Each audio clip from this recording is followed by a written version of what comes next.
Alors les tripous, la salaison, on l'a vu, le salaire, évidemment la bête à quatre pattes, mais aussi le fromage, parce que là quand on est dans le Cantal, que vous dire, 5 AOP est évidemment connu dans le monde entier. Jean-Sébastien Petit-Demange, c'est notre feuilleton Les Saveurs du Cantal, dans notre semaine du goût, c'est absolument parfait, on est raccord. Mais oui, 5 AOP magnifiques, Saint-Nectaire, Fourme d'Ambert, Bleu d'Auvergne et Cantal, ainsi que Salaire. C'est d'ailleurs de ce dernier dont nous allons parler aujourd'hui, le Salaire, un cahier des charges extrêmement précis. Le maître mot du Salaire, c'est le lait cru. Et les Sherlock Holmes du fromage peuvent même deviner sur quelle pente a brouté la vache qui a fourni le lait à tel fromage. Je vous le concède. Il faut quand même être un peu doué.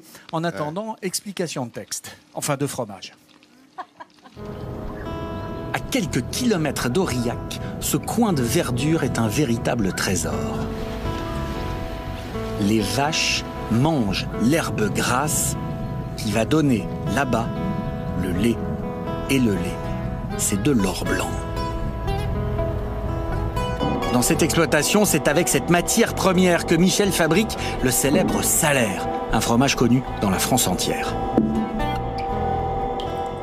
Il faut 10 litres de lait pour faire 1 kg de fromage. Là, nous avons 470 litres. On va faire 47 kg de fromage, quoi. 47-50 kg de fromage. Le fameux fromage, le voici. Le patrimoine du Cantal repose dans cette cave. Il y a des centaines de salaires. C'est l'endroit rêvé pour faire son marché. Henri possède une crèmerie à Aurillac. Aujourd'hui, il est venu s'approvisionner. Mais dans ce métier, pas question d'acheter les yeux fermés. Alors, ce fromager va toucher, sentir et bien sûr goûter.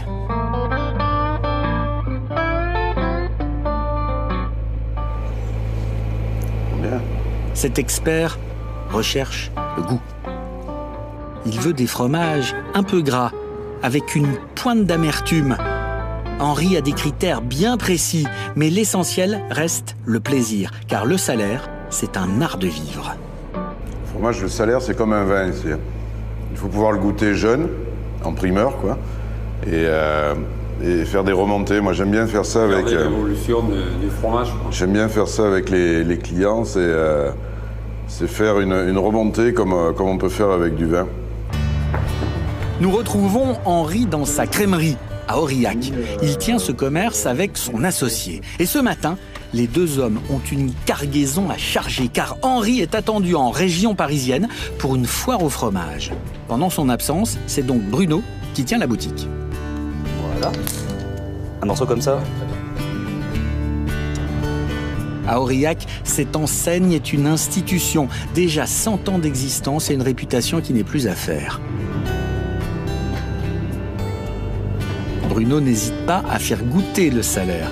Et selon qu'il soit jeune ou vieux, le goût évolue, change, mais c'est toujours un plaisir de déguster ce beau produit dans la convivialité.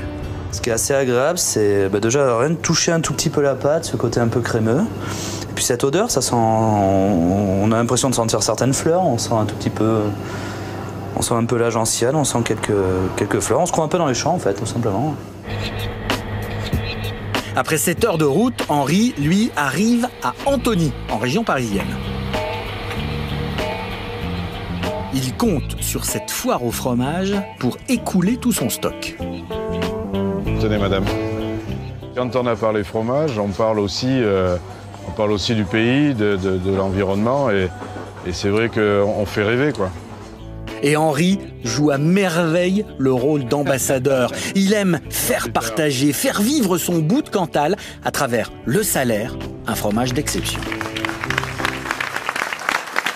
Le Salaire, ce fromage si particulier, c'est toujours l'œuvre à la fois d'un agriculteur, c'est l'œuvre effectivement d'une vache qui va brouter une herbe, et c'est une alchimie complexe, parce que ça a l'air de rien, on disait ça derrière, mais c'est quand même... C'est vache.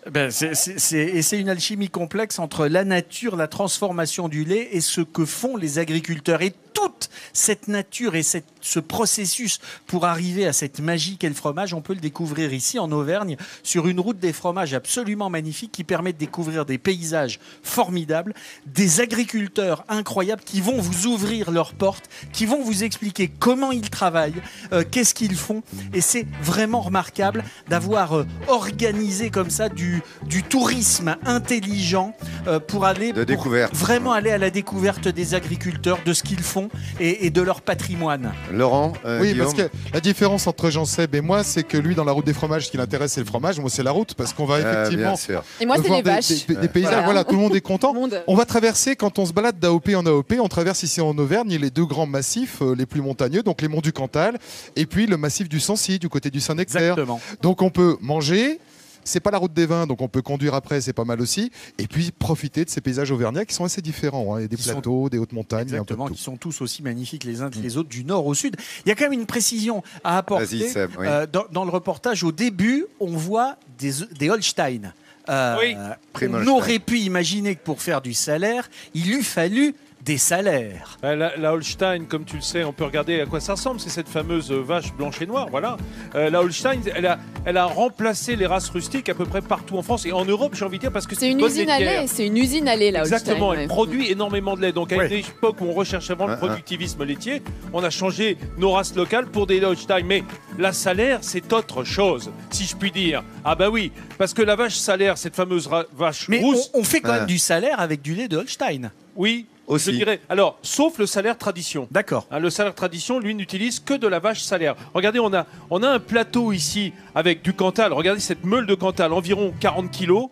Hein, c'est absolument sublime, avec cette croûte qui fait penser à du grès, à de la pierre. Et le parfum, voilà, ce parfum, ce qu'on appelle légèrement fongique, cette odeur de champignons, ce sont ces moisissures qui se développent à la surface de la croûte, avec cette moisissure orange qu'on essaye d'obtenir évidemment, et qu'on ne contrôle pas toujours, surtout sur les Cantal fermiers.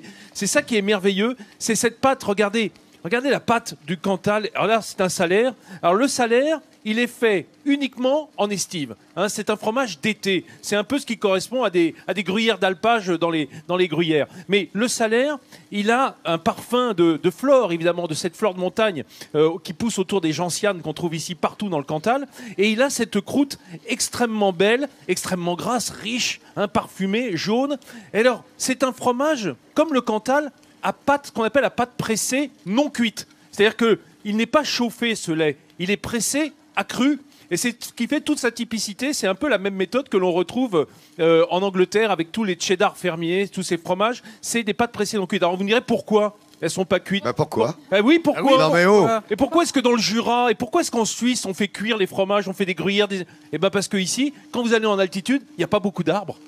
Il n'y a pas beaucoup d'arbres, ce sont des grandes prairies et il n'y avait pas le bois de chauffe évidemment dans les burons pour faire chauffer le lait. Donc on a dû inventer la technique qui allait avec pour faire une pâte pressée non cuite. Alors le Cantal, certains le préfèrent assez jeune. Regardez, la pâte évidemment signe un Cantal jeune, elle est claire. Et puis ça va s'affiner, on va obtenir comme ici sur le Cantal vieux une croûte qui gagne en épaisseur, qui prend des arômes de noix, des arômes de torréfié, qui rentrent dans la pâte. Et c'est ça qui est bon. C'est à cet endroit-là où ça devient un peu brunâtre. Là, il y a des arômes qui se développent merveilleux. On peut l'avoir parfois... affiné de combien de temps, Vincent? Alors, généralement, à partir de 12 mois, il commence à prendre, après 12 mois de vieillissement, il commence à prendre des arômes. Moi, je l'aime plutôt vers 18.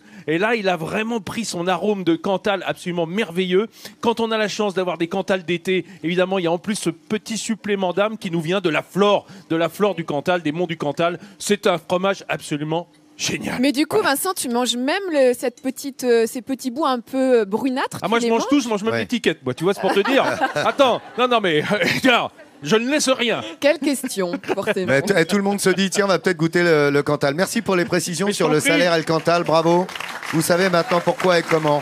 Demain, Jean-Seb, on va parler dans les saveurs du Cantal, du Murat. Tu sais, les cornets de Murat, on va en parle demain. Alors, on va partir découvrir Murat, village absolument remarquable. Ouais. Et puis surtout, on va continuer dans la dégustation de petites choses absolument divines, à savoir ces cornets de Murat qui sont...